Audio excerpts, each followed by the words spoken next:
I'm Vivian Jenkins Nelson, and I think what I would like other people to know about me is that I'm a person like everybody else who is seeking wisdom, actually.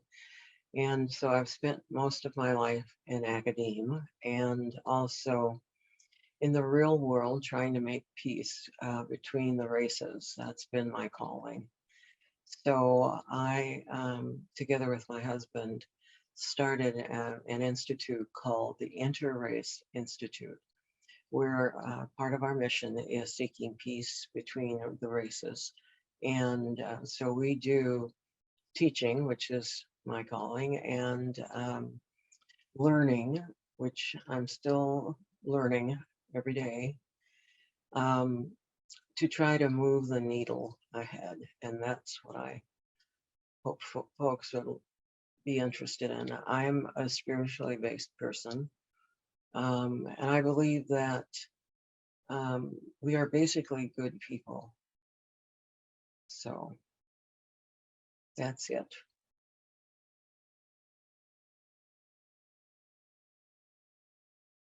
I would describe my source of wisdom as sources of wisdom. I was raised in a Lutheran parsonage, so you might well know that our source of wisdom was the Bible. Um, However, I've always been the kid who wanted to know why or how. I was always questioning.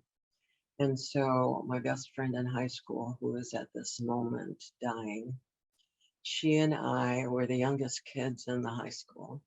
So we hung out together and our families, we knew each of us well. And so I was introduced really to the Jewish side of life, if you will. And when I say side of life, I mean keeping kosher, all that sort of thing, but also to the great teachings, which I already knew as the Torah. So we had we had a great deal in common, and my folks were very wise people, both of them. So I learned a lot from them. And of course, the world is full of interesting and wise people.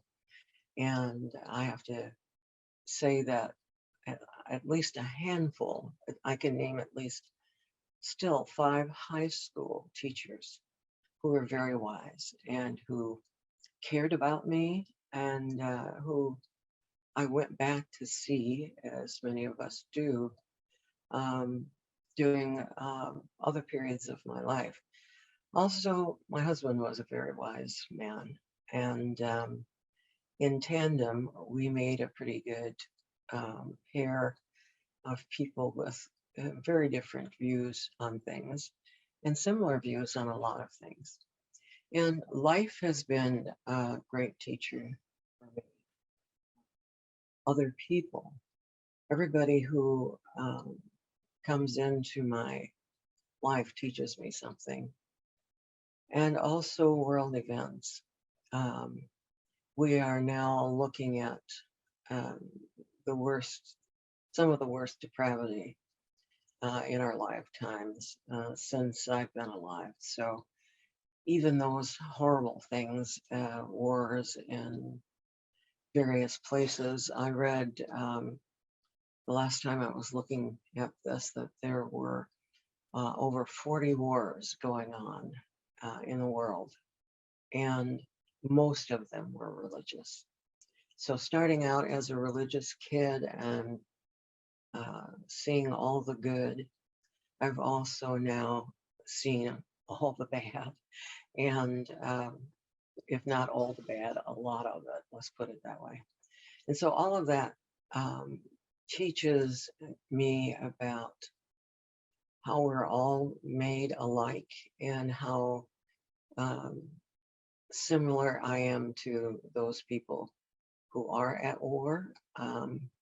But I really don't want to admit that, but it's true. So I also have been very impressed with the wisdom of people like Dr. King, who I only met for a few minutes as a college student. And we were able to have a private conversation of about 15 minutes, and it changed my life. And as an academic, I was very lucky to be able to um, be part of the campus when Buckminster Fuller came and spent some time with us. And his philosophy, he's the author of the geodesic dome. He was an architect. But his philosophy was what I found so interesting, which he called it Spaceship Earth. We're on the spaceship, which has limited resources. And that was really the early tweaking of my sense of getting on board with saving the earth and its resources.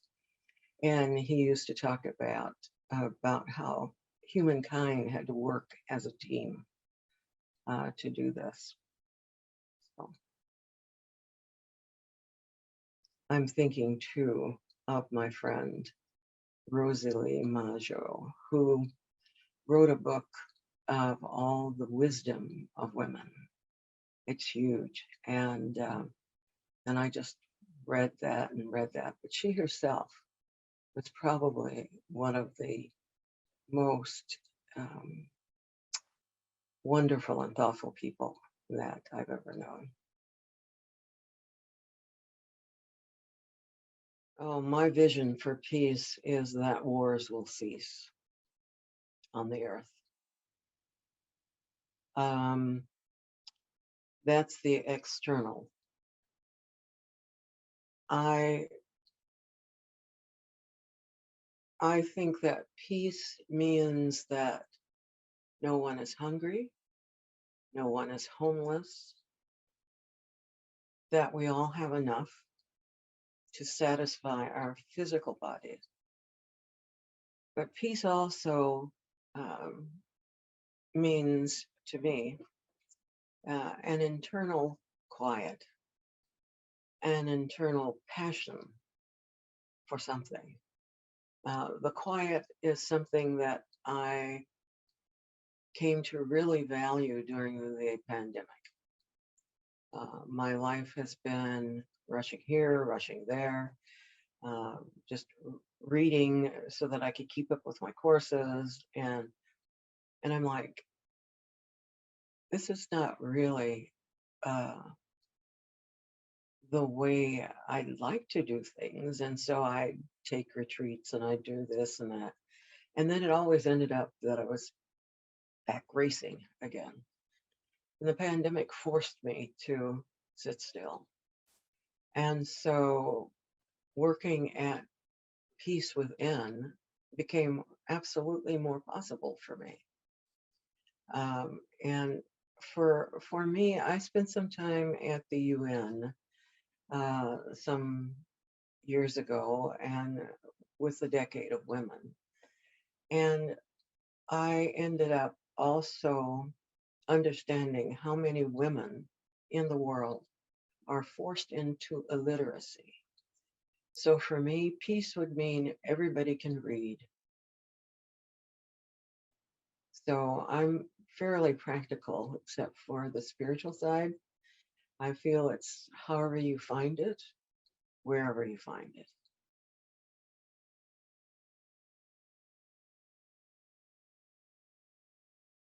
I do believe that building anything really comes from people who feel it, who need it, and people on the ground. I'm a firm believer in revolutions moving from the ground up, not from leaders down. And Dr. King used to always say that it was the little black ladies in the churches that formed the civil rights movement. And he and Gandhi both said they were really not out leading, they were following their leaders. I think that's a lot of humbleness, but I do believe that they're basically right. If the people do not believe it, it won't happen. And I believe in peaceful social movements. Um, I think for many of us, um, the Gandhian way of just stopping in much the same way as the pandemic. That's why Dr. King did, he studied with Gandhi, he and his crew. Um, and that is peaceful nonviolence. And my dad was part of that movement and in the Midwest in Omaha. And he and another pastor started this civil rights work. And they would just go and stand in meetings, the city council, the school board, all the rest of them. And their quiet witness was very important. I do believe in silent witnessing. You can often, although I like to talk, you can often say as much or more with your silence. And by that, being silent to bad people, do not follow them, do not repeat what they say, silence them. When I was in leadership in the League of Women Voters in our state, we had people who would come to meetings just to disrupt them. And they were shouting people down all over the country. And one of the chapters in another state decided that when that happened, they would all stand up so that the person could not be seen and poorly heard. And it worked. We had to do that several times, but it worked. So peaceful nonviolence is, I believe, the way toward peace. And I believe, as I said, that everybody, people on the street, have to understand and participate. Now, what do people need to know? They need to understand that, as Bucky said, we have limited resources here. We need to protect these resources. The ecological movement has really given us some fairly frightening news that the children of the next generation will find it very difficult to do things and eat, drink, live in the same ways that we have. And we have wasted the planet. So I'm not supporting the profligate lifestyle that we have had toward the environment. But I'm also really clear that we have to get going on it now, not later, now. And we can do this in small ways. I have teas with people whose ideas I support. I introduce them to other interesting people. And they build friendships is my goal. So as naive as it sounds, friendship making, learning to trust other people is critical to change. And what we have to start to do about this is to be people who are trustworthy.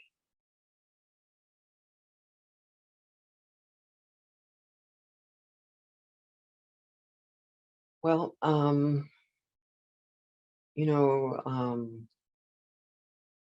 peace consciousness is something fairly tough and yet simple to define. peace consciousness comes with quieting the noises in yourself. And I first learned methodology toward that through yoga. And when I was studying yoga, um, people were fearful that it was some radical Far Eastern cult that was going to take Christians away from their faith. And it was nothing of the kind. So the thing I've come to believe is that you must find a way of including head, heart, and spirit in some sort of daily practice of peace and of some, if you're not doing particularly peace stuff, you meditating daily, just being quiet, breathing, listening to your breath, leads us to calmer thinking. Also, I do a daily meditation that's Christian and that has several text and writers that I read daily. And I find that starting my day this way helps me be conscious of what I'm doing, what I'm saying, and helps me with encouragement. One of the people I read every day who's become a friend is the Reverend Mcdonald. And he does weekly meditations every day of the work week. And he was chaplain to the largest health organization in the world. And he writes so beautifully, and he's funny. That's one of the things I want to also make clear here is Dr. King was funny. He had a great sense of humor. And so peace is also finding joy, not just quiet in your life. And peace is finding a passion, but it requires thought and it requires no thinking, just peacefully sitting and being open to what's there in the universe for you. And he wrote today about being open and understanding that we're all here in this life, we're all going to die, and people are going to come after us very probably if we don't blow ourselves up. But the important thing here is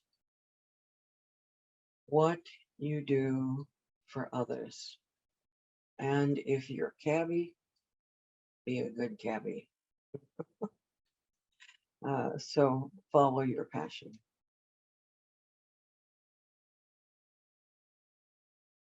One of the things I hoped to do, but there were too many things going on in my life. My husband was ill, was to set up an academy of elders, of wise people from ethnic groups, to